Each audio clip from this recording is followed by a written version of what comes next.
So, year of return is over, and we're in a brand new year. And one of the people who came back to Ghana during the period is Blackway. I know most of the time, every time we are writing about him, we link him to KSM as him being the son of KSM, but he's doing amazing stuff on his own. And yes, we're going to catch up on all the things he's been doing. First off, you were featured on the soundtrack for Spider-Man. Into the Spider-Verse. Into the Spider-Verse. How did that happen? It happened through Universal. So, Universal were Republic Records. I was with Republic Records at the time, and they were the ones that were actually working on the soundtrack. The film itself was being worked on by Sony, but Republic was in charge of the soundtrack album. So, they reached out to me and Black Caviar. Long story short, they had us in a meeting and they were just like, we need a song for this movie. And they had told me about the movie months ago. And I told them, hey, if you're looking for more music, let me know. Because they had played a few songs. They had played me the Vince Staples song and like 2 other songs. And I'm like, yo, this is dope. I want to be a part of it. So fast forward months later, they sat us down in a meeting and they say, yo, we need a song from you guys that feels like this, triumphant, victorious, I'm a champion kind of feel. You know, a real superhero song. And we did it. We thought it was just going to be like another song with the soundtrack, you know. Fast forward, we recorded the song. It took us like a month. No, it took us like 2 months to actually wrap up the song, you know, as a whole, the song that you hear today. And in that process, we were like on the phone with Sony and they were calling us. Initially, they called us and they said, yo, we love the song. We want to put it in this scene of the movie. And they showed us a clip of the scene while they were still drawing it. The scene wasn't even done yet. It was still the stick figure drawings and all of that. And they said, all right, we're going to use the song for this scene. And it's the pivotal scene in the movie. And at that point, I was just like, wait, what? You know what I'm saying? It was like, it caught me off guard. So, yeah, so in the month of like, in a time span of like 2 months, we were able to wrap the song up. And then, yeah, it's what you got today. Great. So it's not that you and Black Caviar are a collective. It's just No. Happened. So yeah, it just happened. Yo, those are my boys. Those are my boys. Shout out to Black Caviar. Those are my boys. But yeah, no. Prior to that meeting, I didn't know them at all. Oh, you know, cool. we built a very good relationship, and we've actually worked on like 2 other joints that are supposed to be on the lookout. I can't say the titles just yet, but they're movies coming out in either 2021. Either this year or 2021. I'll keep you guys updated on that. Great. But we worked on 2 new songs, me and Black Caviar, for those films. And yeah, so we've been tight ever since. Great. And on top of that, the album got nominated for Grammy as well. How does that make you feel? Oh, it's like one of those surreal moments, you know, because, you know, as an artist, you know, any artist can relate. It's like, it's one of those things that you dream about, but you never know exactly when it's going to happen, you know? Because even like, I think... But that's the thing too, because monitoring it and just watching how people were responding to the soundtrack as a whole, and just what people in the office were telling me, I kind of already knew that I was going to get nominated for a Grammy. I think what caught me off guard before the nomination was when it went gold, how I found out and everything. It was like, that's what really, like, because I didn't expect that. It's not one of those things that I was ready to say, like, oh, I have a gold record. You know what I mean? So both those 2 things happening within, like, you know, like 2 months of each other. It was like, yeah, it was crazy. Great. And so, talking about you, how did it all start for you as an artist? It started here. I wrote I wrote my first verse, my first rapper, and I think I was just really just messing around. I was experimenting. I was messing around with my brother and my cousins. We were all just rapping, and I ended up writing something pretty cool. And it was what grade was it? I think I was in like class 5 or something. I was going to GIS at the time. And and ever since then, I mean, I was obviously terrible, you know. I was obviously a terrible rapper in the beginning. I think everybody is, relatively speaking, is a terrible rapper. But I've been working on it since then. I've been working on it for that long. And then I've been back and forth between Ghana and New York since I was like a small boy. So even when I got to New York and I was able to link up with these other artists, and you know what I mean, and then it flourished into something bigger. I dropped my first mixtape in 2011. A few years after that, I got my management, and then I've been able to like work with some of my idols, you know, people that I grew up listening to, and What are some examples of these people? I have an unreleased song with Akon, but I never actually met him. We actually have a song with Gucci Man that's out right now. Okay. We kind of have the same management. His road manager was actually my manager at the time, but he's still a part of my team, even though he's not really my direct manager. I have a song with Gucci Man that's out. I have an unreleased song with Akon. I'm not exactly sure when I'm gonna release that one. I have like 2 songs with Busta Rhymes on his album. Me and Busta Rhymes are cool, like very, very close. He's getting ready to work on an album, and then he would just call me sporadically at like 2:00 in the morning. Hey, yo, King, I need one of those hooks from you, because he's like getting very heavy into like Afrobeat, and I gave him some rap, and I gave him like some Afrobeat sounds and stuff like that. Before I got here, this is actually a funny story. I haven't even told anybody. It's so funny. Before I got to Ghana, I was invited to Wyoming, to Kanye West's ranch, to the ranch that he had just purchased in Wyoming, and I was there for I think about like 4 days. You know, I've been able to like chill with him in the studio and stuff like that, and it was an experience. I don't think he likes me. Right. I don't think Kanye West likes me, bro. It was Well, this is what happened. I actually got kicked off the ranch for a huge misunderstanding, bro. He was supposed to have left and have gone to Brooklyn, because it's like a collective where everybody was just working on stuff, you know, just vibing, because he was working on his next album. I'm actually not sure when he's going to drop it. I think it's a part 2 to Jesus is King. But so it's a collective. We just working on a bunch of stuff, just vibing, and you know, and he was actually, they had told me that he was in Brooklyn at the time, and where I was staying in a hotel that's like a few miles away from the ranch. So we would all get there at a certain time every day, and we would link up in the big studio, and I would link up with my engineer, and then we would go to whatever other studio, because he had like 2 other studios So that's the same thing I did, but when I got there that day, he was actually in the main studio, right? And I don't know, because the thing is, I walked in there and I had no plans on seeing him, because you don't want to interrupt Kanye while he's in his studio session. But I didn't know he was there. They told me he was in Brooklyn. And I thought my engineer was in there. I'm like, all right, let me go get my engineer, because I just got there from the hotel. I said, let me go and get my engineer, and we can head back to the other studio and work on some stuff. I went up there to get my engineer. Kanye standing right there just staring at me. So at that point, it was too late for me to turn around and be like, fuck, I look like I'm just slacking off right now. So he said, yo, what's up? You got anything for me? I'm like, I just got here.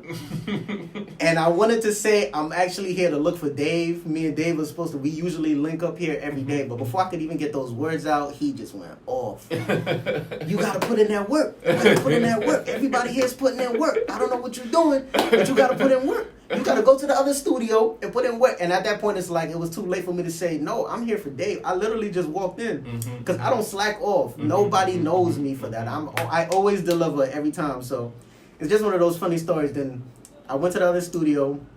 Big Sean was actually right there. We were kind of just vibing out and stuff like that. Then I get a text from their travel agent, and he's like, yo, I got to put you on the 6 a.m. flight. Oh, goodness. It was crazy, bro. But I mean, things happen. When you look at the growth of Afrobeat, you mentioned Afrobeat earlier. When you look at the growth of Afrobeat and how it's taken over and even traveling as far as America, what kind of feeling, what kind of vibe do you get from that? I feel like I saw it coming a little while ago, because the last time I was here, it's funny, it was my brother that actually told me. Because last time I was here, I was really just focused on rap. And I would actually get annoyed when people would tell me, yo, experiment. Because I've always been able to do things with my voice. And I'll get annoyed when people would say, yo, experiment with your voice a little. Try these sounds. I'm like, no, I'm New York. I'm rap. And then before I left, a few years ago, my brother was like, yo, be on the lookout, because this wave is going to travel. And I don't know how he knew that. I mean, he lived in Ghana, so I guess he was noticing certain patterns that I didn't see. Then next thing you know, I'm in New York. And then all of a sudden, I'm hearing, you know what I'm saying? I go to the party, I'm hearing Sakwa there.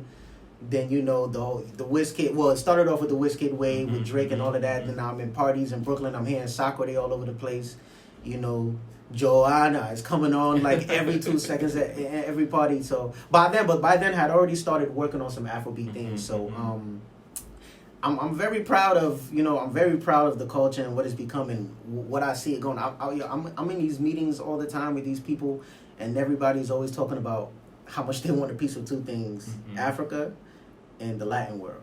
So it's like the African sound, the Afrobeat sound, and then the Latin world sound. So it's one of those things that people see people see a lot of gold in it.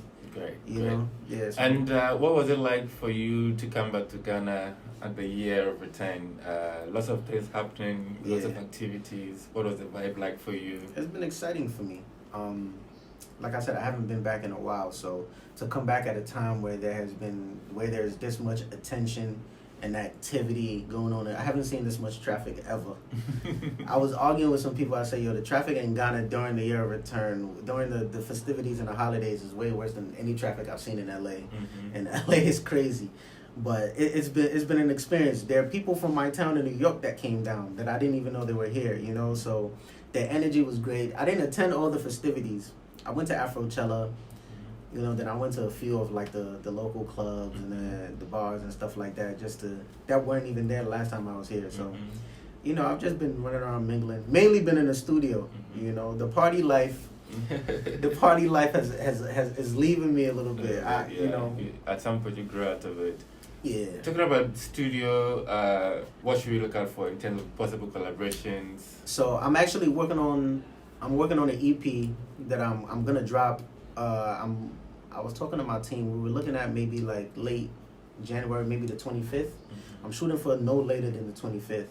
Then I want to have like a listening party towards the end of like maybe like the 30th or the 31st. I'll get everything together and I'll update you guys. But I'm working on the EP. Of course, I'm gonna have my big bro EL on there. I was literally with him the other day and we were just talking about it. EL introduced me to Ghanaian fans. The Ghanaian fans that know me are through EL because I have like a few, and Manifest as well too, but mainly through EL. When I get called out in the streets, I always know it's an EL fan that's calling me out, So I have EL on there. I'm praying to get, I don't know, I've never spoken to him or anything like that, but I'm a huge fan. I'm praying to get Kwesiato on this song. I spoke to one of his people while I was in New York before I came, but I'm trying to line it up, so hopefully we can line that up. I had to sit down with Stoneboy at his house. This was like early December, and he has a record of mine that he loves. And but the holidays got busy, and he was doing like 5 shows a week.